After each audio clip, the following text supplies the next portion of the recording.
Today on the channel, it's the continuing saga, the continuing adventure as what is leaving my collection today in It's So Hard to Say Goodbye, Part 9.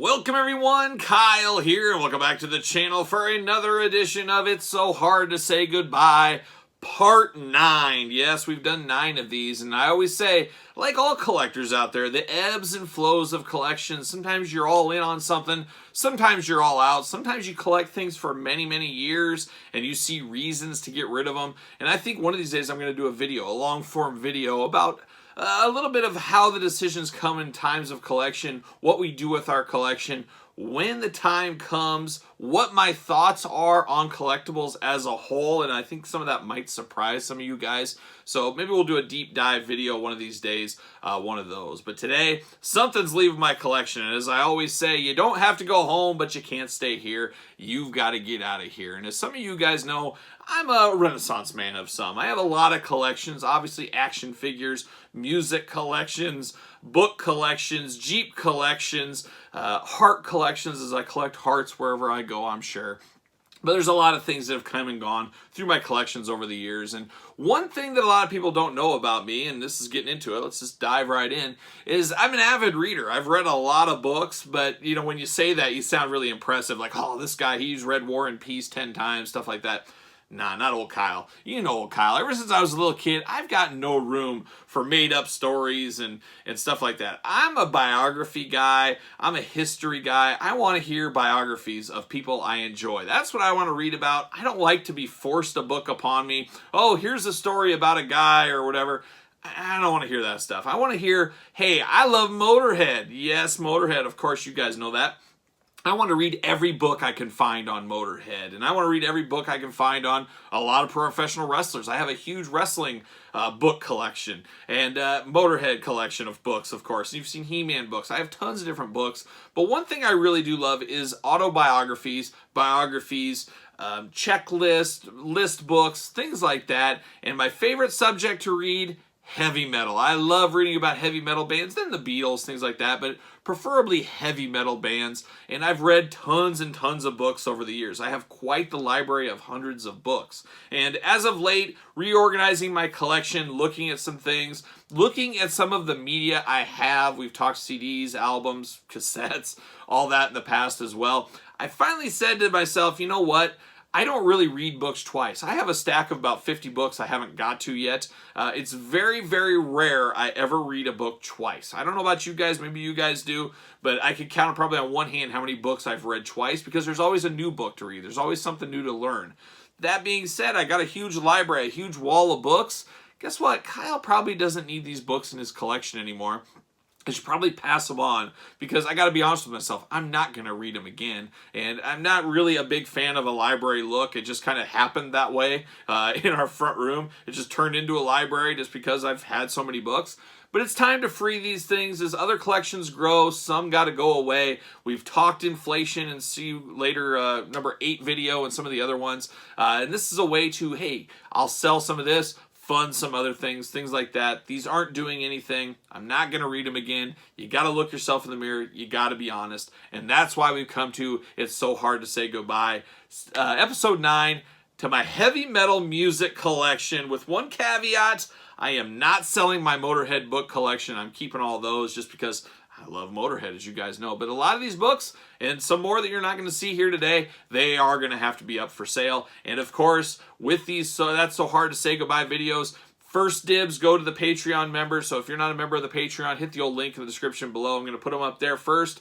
Anybody wants them on there, hey, I'll hook them up. After that, we'll go to the usual places to sell some things. Without further ado, let's go through some of these books, huh? Heavy metal books, always fun.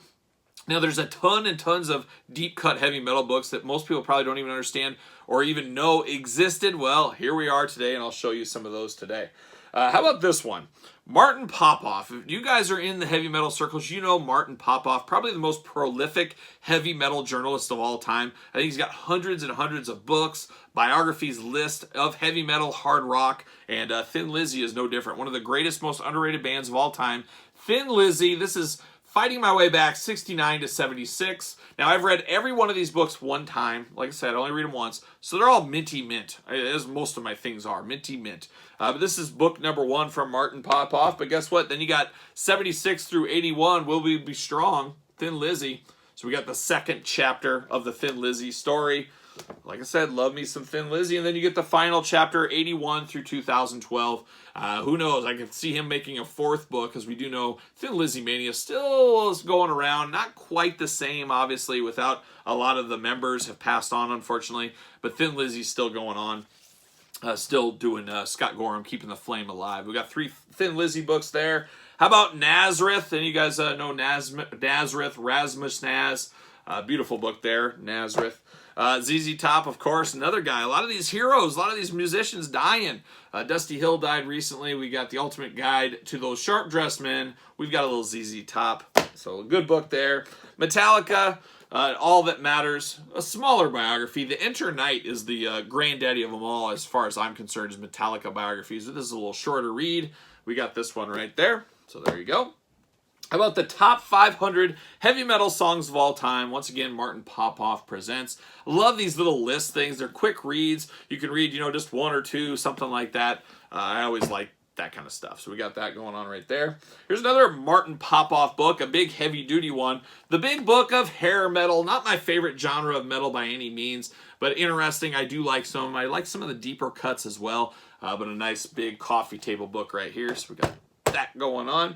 Martin Popoff presents another one. A lot of you guys maybe do not know this band, and if you do, we could be best friends. We're talking about New York band Riot. Oh boy, Swords and Tequila. Just a lot of good songs from Riot over the years. Road Racing, I could go on and on. Love Riot, very, very underrated. What they could have been, Riot, a very, very good one. Megadeth, another all-time great. I'm hoping to see Megadeth maybe later in March. We'll see. All depends on my work schedule, but they are coming about 2 hours from my house. Always enjoy seeing Dave Mustaine. But you got Megadeth, once again, Martin Popoff book. How about Metal Collectors, Gathered Tales from Headbangers, another kind of quick list book, just telling heavy metal stories and stuff. So we got that one going on. Very cool. Agents of Fortune, Blue Oyster Cult, another very, very underrated band. A lot of people don't know their history, and Blue Oyster Cult really laid a groundwork for a lot of things over the years. Most people know, obviously, Godzilla, those things, but man, they got some banger albums out there. I would recommend digging deep into the Blue Oyster Cult catalog if I was you. Grand Funk Railroad, and we're an American band. How about old Mark Farner? Oh, yeah, got that going on. There's Grand Funk Railroad, book on them. Tornado of Souls, Thrash's Titanic Clash. Easy for me to say. A little bit of a dive into the thrash metal genre. Right up there with New Wave British Heavy Metal. Those are my 2 favorite genres of metal as a whole, thrash metal and New Wave British Heavy Metal. So we got a little thrash talk right there, and then the thrash keeps going. Hit the Lights, the birth of thrash metal. Right there. You're talking a lot of Anvil in here and some of that kind of stuff. Even some Venom, of course. The guys that laid the groundwork for thrash metal. So we got some thrash metal books right there. And then we got Caught in a Mosh, the golden era of thrash. Of course, the Big Four, Exodus, Testament, all of them running wild on MTV back in the day. A lot of favorites of mine. Very, very good book. So you got 3 books right there on thrash metal. Really deep into the history of thrash metal. Talking about a lot of bands that have been forgotten with time, unfortunately. But very, very good research if you're a diehard metalhead like myself. And then we got The Winds of Change, the Scorpion story. Love me some Scorpions. I waited too long to really dive into the Scorpions. Wind of Change really threw me off to the Scorpions. I hated that song as a kid, and I said, I don't want anything to do with Scorpions. I hate that song, but boy, did I know there was an Uli John Roth era. Boy, I would have been up in arms at an early age, but Scorpions, Winds of Change. Aiming High, one of my all-time favorite bands, another band that is super underrated, Accept. I love Udo. I love Accept how they are right now, even though Wolf is the only original member. And there's actually more original members of Accept in Udo's band than there is in actual Accept, which is a little weird. But this is a very, very good one, Aiming High. There it is, Udo, living that life. Udo's got a new covers album coming out very soon. I can't wait to get that one. Love it. It's like he has a bunch of razor blades in his throat when he sings. It's just a beautiful thing. It's beautiful to Kyle's ears. So we got that. We got 3 more, and like I said, I got a bunch more. I got to finish going through it all, but this is the start of the purge of my books, my libraries of stuff. How about we got 3 books on the new wave of British heavy metal, a very underrated era of heavy metal.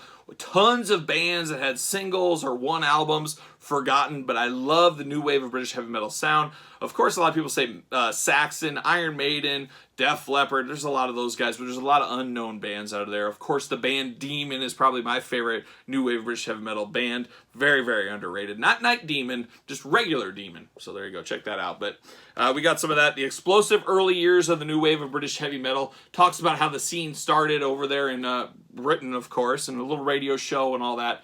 Delves through that whole story. And then we got This Means War, the sunset years of the new wave British heavy metal. There's old Biff Byford of Saxon on the cover there. He told me once long ago, Kyle, denim and leather brought us all together, but it was you, yes you Kyle, that set the spirit free, and I've never forgot it when he told me that. So we got that, and then we got a Headbanger's Guide to 900 new wave of British heavy metal records right there. So 900 of them. I'm a bit of a metal head, as you guys know. A lot of people give me a hard time. Oh, Kyle, you've never seen Back to the Future. You've never seen a Tom Cruise movie. You've never seen all these movies. Well, while you guys were sitting around watching movies, you know what Kyle was doing? He had the old CD player, the old cassette player, running hard, running fast, running free. I've listened to over 15,000 albums in my life. Many of those many times over. So while you guys were enjoying your movies, Kyle was rocking out and headbanging and ruining his hearing, and I'll have hearing aids here in a couple of years probably. But that's what Kyle was doing. You were watching movies, I was listening to some heavy metal and a lot of albums, really learning the history of music and all that, and that's what I enjoy more than movies, you know, so shoot me. So shoot me. I don't know what to tell you. But that's the start of a purge. It's so hard to say goodbye, part 9. Let me know your thoughts in the comments. I've got a few more things I'm purging as I move and shake and move some things around. Spring cleaning comes around and it kind of says, you know what, maybe I don't need this. Maybe I don't need this. And that's some of these things going right here. Figure they'd be better off in somebody else's house because I'm not going to read them again. I've read them once. I got a stack of about 50 books I still got to read. I'm going to do those before I go back and visit these. It's the way it goes. And you got money sitting here that you could put towards something else. Why wouldn't you? Gotta get a deal. So you guys tell me in the comments down below. Are you an avid reader? What are you getting rid of? How about heavy metal? Anything you want to comment on, feel free to stick that down below in the comments. And of course, you made it this far. You might as well like this video, subscribe to the channel, hit the old notification bell. Of course, follow along on Patreon, link in the description below. Like I said, you guys and Patreon members, you'll get first dibs on these. After that, I'll just go to the usual suspects to end up dumping these somewhere. So there it is. So Patreon, link in the description below. Sir Paul 64 is where you find me on Twitter, Instagram, _Kyle_Peterson, and ProWrestlingTees.com. Search Kyle Peterson. So as we shed a tear for a few books, I'm Kyle. See you guys all real soon.